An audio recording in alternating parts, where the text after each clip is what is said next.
এখনো হয়নি আসন রফা। অবশেষে ড্যামেজ কন্ট্রোলে নামলেন মন্ত্রিসভার সিনিয়র বিজেপি সদস্য তথা উপমুখ্যমন্ত্রী জিষ্ণু দেববর্মন।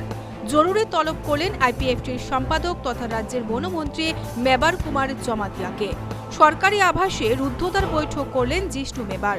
বৃহস্পতিবার রাতে বিজেপি এবং আইপিএফটির এই দুই নেতার দীর্ঘ সময় বৈঠক হয়, কিন্তু এই বৈঠকও ছিল নিষ্ফলা। খবর অনুযায়ী শুক্রবার দুপুরের মধ্যেই পরিষ্কার হয়ে যাবে চিত্র।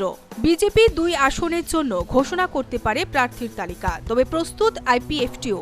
তারাও লক্ষ্য রাখছে শেষ পরিস্থিতির উপর। পূর্ব আসন না পেলে আইপিএফটিও পৃথকভাবে ঘোষণা করবে প্রার্থীর তালিকা। জিষ্ণু দেববর্মনের বাড়িতে অনুষ্ঠিত বৈঠকে রাতে উপস্থিত হন শিক্ষামন্ত্রী রতনলাল নাথ।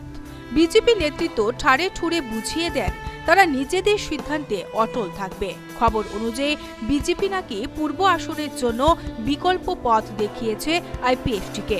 তবে সেই বিকল্প পথ কি তা এখনো স্পষ্ট করেনি আইপিএফটি এবং BJP. Bureau report, news vanguard.